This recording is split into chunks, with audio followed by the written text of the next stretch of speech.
Hello, hello. Whew. What a week we're all having, eh? Bonkers. So, this is going to be a video. I'm just talking about, going to get the coronavirus thing out of the way, and then I'll have a little look at where we're at on the farm for the spring. So, probably not the most positive video you could get because there's a few things that are a few issues, but we've all got to live with that, I think. And I want you all to make me smile later. Right. Okay. So, coronavirus. So I did a video the other week about, or the other day about, you know, helping small businesses by maybe buying stuff from them, and also, you know, helping out the local people, the elderly and stuff. Well, blow me. So we were going to support a group of farmers in a village. What we do, we have a meal once a year where we all get together, because ironically, everyone's talking about self-isolating at the moment, but on a farm you are sort of self-isolated really, because you kind of work in an environment where it's just cows, maybe bales of straw don't really talk back to you. So what we do once a year in our village, I organise a little get together with the farmers. We sit down and have a meal, and we just sort of chew the fat. It's our Christmas meal, but we were having it in March because I didn't sort it out very early. Anyway, on Monday I had to cancel that because Boris Johnson said don't go to pubs and cafes. Now the reality, I didn't like to cancel that, but the problem being is that the door's just blowing open. Let me just shut that. See, it's live. I'm not actually, it's not rehearsed this. I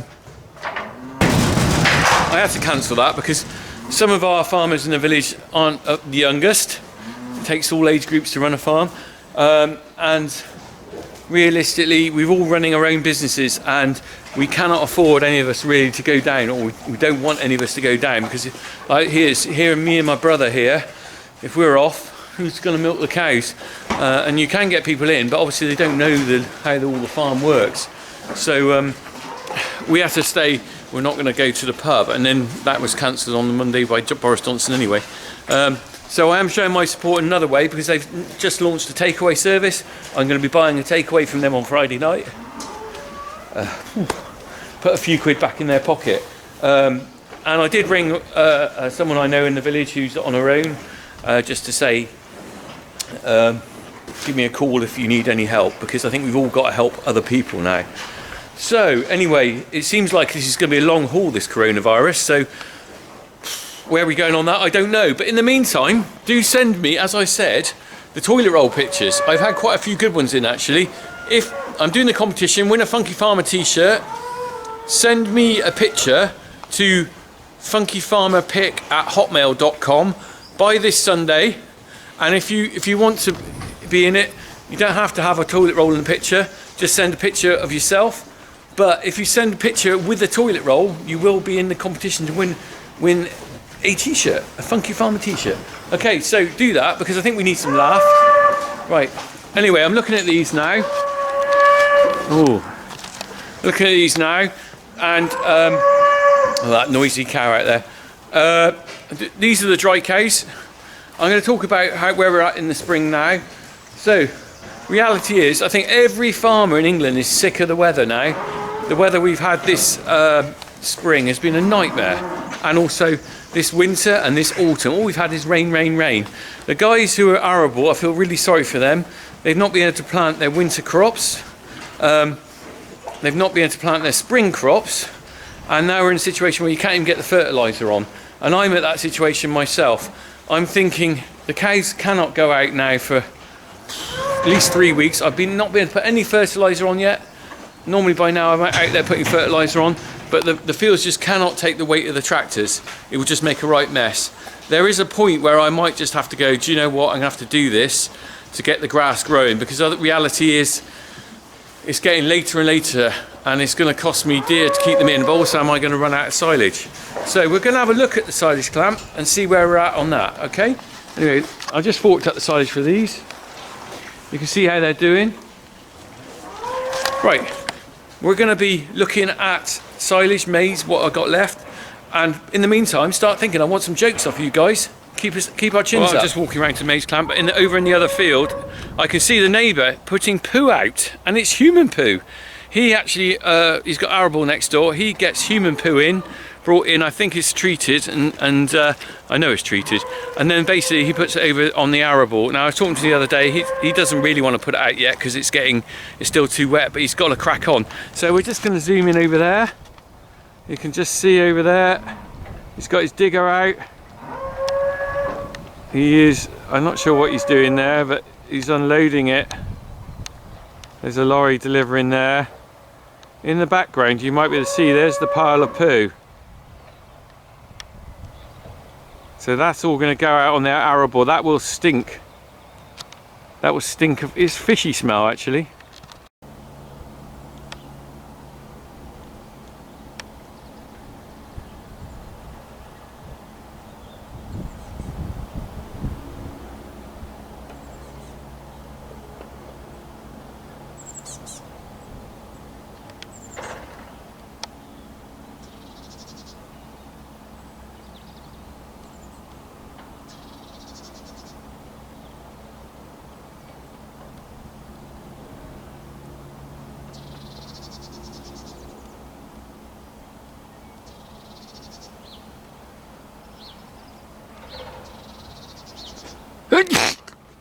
Oh. Right. This is the maize clamp, and you can see what we've got left. Not very much. In fact, let's just have a look what it looked like back in the when they filled it in, was it October? September, October, I think.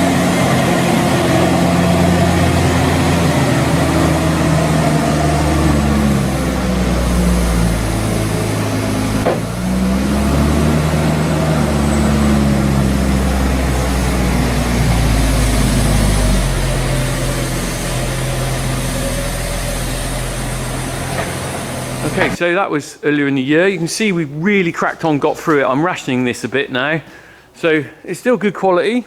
In fact, it improves with time. So the later you feed it, the better it gets, really. Smells all right. A little bit of waste on the top. You can see where they can't really get in the corner to clamp it down. So that's going to be chucked off. And I'm mixing it with protein over here in the bucket. As you know, our system's pretty basic. I just mix some of this and put in ring feeders. So that's all we got left, which is not great. I'm thinking that's going to run out by the weekend. I'm supplementing with round bales in the ring feeder. You might remember I said earlier in the year I'm going to have to buy some round bales in, and we've actually been steadily drip feeding them through the winter with the cows because we've got clamp silage there. I put this in ring feeders as well. We're a very basic farm. That's the way we are, guys, sorry. Anyway, we're going to run out of that. I'm going to probably have to get some more round bales in because it's slowing them down eating the silage. As soon as they finish that, they're going to be eating the silage quicker. We'll run out there. So it's all a bit of a balancing act, you know. It's a bit like coronavirus when you got a stockpile, and if you are stockpiling, if you've got food, you need to ration that out and be careful. You don't want to sit down and eat all your stock in one go. Farming's a bit like that. You've got to plan for the long haul rather than the short haul. So we have been feeding bales to slow down that. Unfortunately, once that goes, the milk will drop down a bit. But we're coming out to nearly turn out anyway. So let's have a look next door. So here are the cows. They're not looking bad. They've had a winter in. They've milked very well over winter. And here we go. Look, there's a bit of silage in this ring feeder now. Look, they're having a bit of a round bale. Hello. All right. How are you? Hello. Hello. Oh, sorry. I must have a lovely wee over there. Hello. Hello, 1125. How are you? All right. Yeah. You all right? Hello. Hello. You licking my hand now, are you? Look at that. Hey? Oh, God, they got rough tongues. Rough tongues, cows. Anyway, right, so we're going to have a look at the size clamp. So we have slowed this down deliberately because I am thinking that we opened the clamp early in October. We don't normally open until November, so we slowed down what they're having. They're self-feed, we fork a bit down by hand, but it's a bit labour intensive, but it means we haven't got any kit to worry about. In fact, I'm going to fork some down later. We've got a bay and a bit. That will see us out, I think. I might, you know, at the end of the day, if we don't get enough round bales, I will start forking it off there with a loader. It does slope down at the back. So we have got a bit of a shortage of silage. No, we haven't got a shortage of silage. What am I talking about? We're okay for silage. We're running out of maize. We're okay for silage.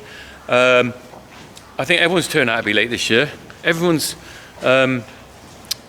crops are going to be slow. I don't know what wheat's going to be around in the autumn, whether there's going to be any straw. Straw's going to be short, because if you can't plant the plants, you don't get the straw. One thing I'm going to do, so on a positive, I think the kids will be off school pretty soon. Probably by the time you see this video, they might actually be already off. Me and Jack and Harry are going to plant some veg in the garden, the farm garden. So I might get a little video of that. I'll get some seeds and stuff from the garden. So, to be honest, I'm not really a gardener. You know, my old house in Thornbury was all about sort of flowers and low maintenance, mow the lawn, boom. Didn't have a space for any veg. Obviously, the farmhouse garden a lot bigger, and also potentially I think we're going to need the veg, because I reckon veg is going to be very expensive in the autumn, because people aren't going to be able to plant it. There haven't been, you know, the opportunity with the weather we've got. So, and also who knows with Corona. I think everyone who's got kids off school, this is my top funky farmer tip. Everyone who's potentially got kids off school ought to think about maybe growing some veg for the summer. It's the right time of year. You can go and get some seeds. Even if you've got a little flat, maybe you could think about having a window box or something, and just plant something. Hey, why don't we all have a funky farmer sunflower competition? Who can grow the tallest one? And send me your pics. We'll worry about that another day. But I am going to grow some veg in the garden with the kids. In the meantime, do send me your photos by Sunday of you with a toilet roll. Don't matter where it is, doesn't have to be on a farm, could be anywhere. Just make me smile. Send your pic of toilet roll holding or whatever to, I've even had one with a sheep with it on its back, so it doesn't have to be even you in the picture. Send the picture to funkyfarmerpic@hotmail.com by Sunday 10 AM, and I will put it into a video, and someone will win a t-shirt. In the meantime, I said about jokes. We all need a bit of a laugh. If you've got a farming or coronavirus related joke, or even any joke that's your favourite joke, put it in the description on this video, because we all need a bit of a laugh. And I know that when you read the videos, or watch the videos even, you actually sometimes read the comments, because people's comments are quite interesting. Let's just try and make each other smile, because I think we're in for a long haul with this virus. I'm in a long haul with this farm. I've been here since I left Hartbury College in 1988. How about that? So I've been here a while. So let's keep going. Crack on, boys. Anyway, these cows need a bit of tea or breakfast, and they're all looking, I think you'll agree, the condition wise I'm quite pleased with these this year. Some winters they don't seem to look good, but they're all looking not too bad. Hello darling, all right? Oh, hello, don't you, oh, you got a bit of a stumpy one there. Hello, how are you? All right? Hello,